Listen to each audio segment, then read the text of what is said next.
Rocket എന്ന് കേൾക്കാത്തവരെ ആരും തന്നെ കാണത്തില്ല.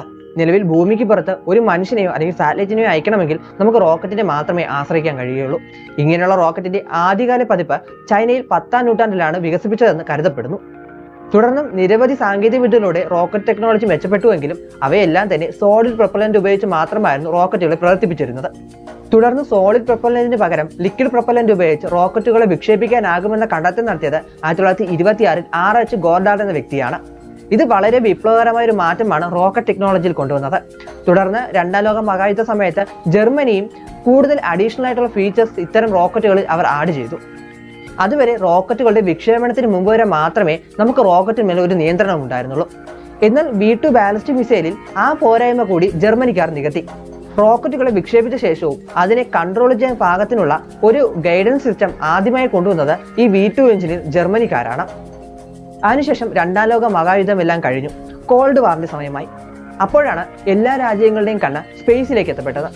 സ്പേസിലേക്ക് എത്തണമെങ്കിൽ ആകെയുള്ള ഒരു മാർഗം ഈ റോക്കറ്റ് ഉപയോഗിക്കുക എന്നതാണ്. കാരണം വേറെ ഒരു മാർഗത്തിലൂടെ നമുക്ക് സ്പേസിലേക്ക് എത്താൻ കഴിയില്ല. എന്നാൽ 2ാം ലോക മഹായുദ്ധ സമയത്ത് ജർമ്മനിക്കാർ ഉപയോഗിച്ചുകൊണ്ടിരുന്ന V2 ബാലിസ്റ്റിക് മിസൈൽ ഒരു റോക്കറ്റ് അല്ലായിരുന്നിട്ട് കൂടി സ്പേസിലേക്ക് എത്താൻ കേപ്പബിൾ ആയിട്ടുള്ള ഒരു ടെക്നോളജി ആയിരുന്നു അവർ അതിൽ ഉപയോഗിച്ചിരുന്നത്. അത്രയും കേപ്പബിൾ ആയിട്ടുള്ള സിസ്റ്റം ഉപയോഗിച്ച് മാത്രമേ സ്പേസിലേക്ക് എത്താൻ കഴിയൂ എന്ന് പിന്നീട് ശാസ്ത്രം മനസ്സിലാക്കി. തുടർന്നാണ് സാറ്റേൺ 5 പോലുള്ള ശക്തിയേറെ റോക്കറ്റുകൾ നമ്മൾ നിർമ്മിച്ചെടുത്തത്. അങ്ങനെ ബഹിരാകാശത്തേക്ക് എത്തപ്പെടാനുള്ള ഏറ്റവും എഫിഷ്യന്റ് ആയിട്ടുള്ള ഒരു മാർഗമായി ഈ റോക്കറ്റുകൾ മാറി. അങ്ങനെയാണെങ്കിൽ ഒരു ചോദ്യം വരുന്നത്, ഈ റോക്കറ്റുകൾ ഉപയോഗിച്ച് മാത്രമേ നമുക്ക് സ്പേസിലേക്ക് ഇത്തരം വസ്തുക്കളെ അയക്കാൻ കഴിയുമോ എന്നതാണ്. എന്നാൽ അതും അവർ നോക്കിയിരുന്നു. ജയന്റ് സ്പേസ് ട്രെതറുകളും ഇലക്ട്രോമാഗ്നറ്റിക് ലോഞ്ചറുകളും പോലുള്ള നിരവധി സാങ്കേതിക വിദ്യകൾ അവർ കണ്ടെത്തിയെങ്കിലും അവയെല്ലാം തന്നെ പ്രാക്ടിക്കലായി ചെയ്യുക വളരെയധികം ബുദ്ധിമുട്ടായിരുന്നു. കൂടാതെ റോക്കറ്റ് സാങ്കേതിക വിദ്യ നൂറ്റാണ്ടുകളായി തന്നെ വളരെയധികം പുരോഗമിച്ച് വന്നതുകൊണ്ട് തന്നെ അതിന്മേൽ ഇനി പരീക്ഷണം നടത്തുന്നതാകും ഏറ്റവും അധികം ഉചിതമെന്ന് അവർ മനസ്സിലാക്കി. അതുകൊണ്ടാണ് ഇന്നും മറ്റൊരു സാങ്കേതിക വിദ്യയിലേക്ക് പോകാതെ റോക്കറ്റിലേക്ക് തന്നെ നമ്മൾ ഉറച്ചു നിൽക്കുന്നത്. ആദ്യകാലങ്ങളിൽ വർഷത്തിൽ 1-2 സാറ്റലൈറ്റുകൾ മാത്രമായിരുന്നു നമ്മൾ വിക്ഷേപിച്ചുകൊണ്ടിരുന്നത്. എന്നാൽ ഇന്ന് ദിവസം തോറുമാണ് നമ്മൾ ഓരോ സാറ്റലൈറ്റുകളും ബഹിരാകാശത്തേക്ക് അയച്ചുകൊണ്ടിരിക്കുന്നത്.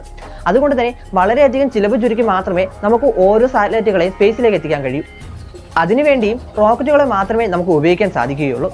സ്പേസ് എക്സ് പോലുള്ള കമ്പനികൾ കോസ്റ്റ് എഫക്റ്റീവായിട്ട് റീയൂസ് ചെയ്യാൻ കഴിയുന്ന തരത്തിലെ റോക്കറ്റുകൾ നിർമ്മിക്കുന്നതും ഇതിനു വേണ്ടിയാണ്. എന്നാൽ ഇതിന് പകരമായി, അതായത് റോക്കറ്റുകൾക്ക് പകരമായി മറ്റൊരു സാങ്കേതിക വിദ്യ ഇപ്പോൾ ഉദിച്ചു വരികയാണ്. കൈനറ്റിക് സ്പേസ് ലോഞ്ച് എന്ന സാങ്കേതിക വിദ്യ ഉപയോഗിച്ച് ബഹിരാകാശത്തേക്ക് സാറ്റലൈറ്റുകൾ അയക്കുക എന്ന ഒരു പുതിയ ആശയവുമായാണ് സ്പിൻ ലോഞ്ച് എന്ന കമ്പനി മുന്നോട്ട് വന്നിരിക്കുന്നത്. 2014 ജോനതൻ യാനെ എന്ന വ്യക്തിയാണ് സ്പിൻ ലോഞ്ച് എന്ന കമ്പനി സ്ഥാപിക്കുന്നതും ഇത്തരം ഒരു ആശയം മുന്നോട്ട് കൊണ്ടുവരുന്നത്. ഇനി എന്താണ് ഈ സ്പിൻ ലോഞ്ച് കമ്പനിയുടെ കൈനറ്റിക് സ്പേസ് ലോഞ്ച് എന്ന സാങ്കേതിക വിദ്യ എന്ന് നോക്കാം. ഒരു വാക്യൂം സീൽഡ് ആയിട്ടുള്ള ചേംബറിനുള്ളിൽ സാറ്റലൈറ്റുകളെ അതിവേഗത്തിൽ കറക്കുകയും ഒരു നിശ്ചിത വേഗം കൈവരിക്കുമ്പോൾ സ്പേസിലേക്ക് തൊടുത്തുവിടുന്നതുമാണ് ഈ സാങ്കേതിക വിദ്യ.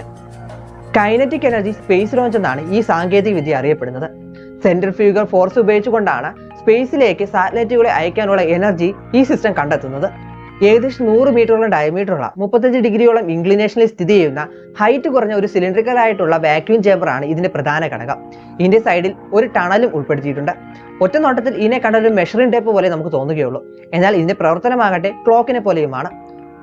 ക്ലോക്കിന്റെ ഉള്ളിൽ കറങ്ങുന്ന ഒരു സൂചിയും അതിനെ കറക്കുന്ന ഒരു മെക്കാനിസവുമാണ് സെൻട്രലിലുള്ളത്. അതുപോലെ തന്നെ ഈ ആക്സലറേറ്ററിന്റെ മധ്യത്ത് സെൻട്രിഫ്യൂഗൽ ഫോഴ്സ് ക്രിയേറ്റ് ചെയ്യാൻ വേണ്ടിയുള്ള ഒരു ഇലക്ട്രിക് റോട്ടർ ഉണ്ട്. അതിൽ ഘടിപ്പിച്ചിരിക്കുന്ന ത്രെഡർ എന്നറിയപ്പെടുന്ന സൂചിക്ക് സമാനമായ നീളമേറിയ വസ്തു ഇതിലുണ്ട്. ഈ ത്രെഡറിന്റെ ഒരറ്റത്ത് ഹർലിംഗ് എന്നറിയപ്പെടുന്ന പ്രൊട്ടക്റ്റീവ് കേസിന് ഉള്ളിലാണ് 200 കിലോഗ്രാമോളം മാസുള്ള പേലോഡ് വെക്കാവുന്നത്. ത്രെഡറിന്റെ മറുഅറ്റത്ത് പേലോഡിന് സമാനമായ ഒരു കൗണ്ടർ വെയിറ്റും വെച്ചാണ് ഈ സാധനം വർക്ക് ചെയ്യുന്നത്. പേലോഡ് വെച്ച് കറങ്ങുമ്പോൾ ഉണ്ടാകുന്ന വൈബ്രേഷൻസ് ഒഴിവാക്കാനാണ് കൗണ്ടർ വെയിറ്റ് ഇതിൻ്റെ അകത്ത് വെക്കുന്നത്.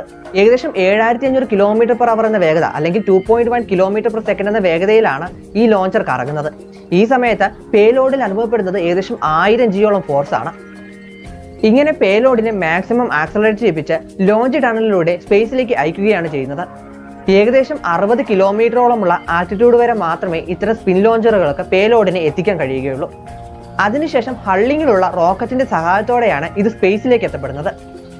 2021 ഒക്ടോബർ 22-ന് ന്യൂ മെക്സിക്കോയിൽ വെച്ച് ആദ്യമായി ഇവർ ഇതിന്റെ പരീക്ഷണം നടത്തിയിരുന്നു. ഏകദേശം 33 മീറ്റർ ഡയമീറ്ററുള്ള ഒരു സ്പിൻ ലോഞ്ചർ വെച്ചാണ് ഇവർ ഇത്തരം ഒരു പരീക്ഷണം നടത്തിയത്. 3 മീറ്ററോളം നീളമുള്ള ഹർലിങ്ങിനെ 10,000 അടി ഉയർത്തി എത്തിക്കാൻ വേണ്ടി ലോഞ്ചറിന്റെ 20% പവർ കപ്പാസിറ്റി മാത്രമേ ഇവർക്ക് ആവശ്യമായി വന്നുള്ളൂ. തുടർന്ന് നടന്ന പല പരീക്ഷണങ്ങളിലൂടെ ഹർലിങ്ങിനെ 30,000 അടി വരെ എത്തിക്കാൻ ഇവർക്ക് സാധിച്ചു. ഈ സാങ്കേതിക വിദ്യ വിജയിക്കുന്നതോടെ സ്പേസിലേക്ക് ഫ്രീക്വൻ്റായി നമുക്ക് സാറ്റലൈറ്റുകളെ കോസ്റ്റ് എഫക്റ്റീവായിട്ട് തന്നെ അയക്കാൻ സാധിക്കും എന്ന് പ്രതീക്ഷിക്കാം.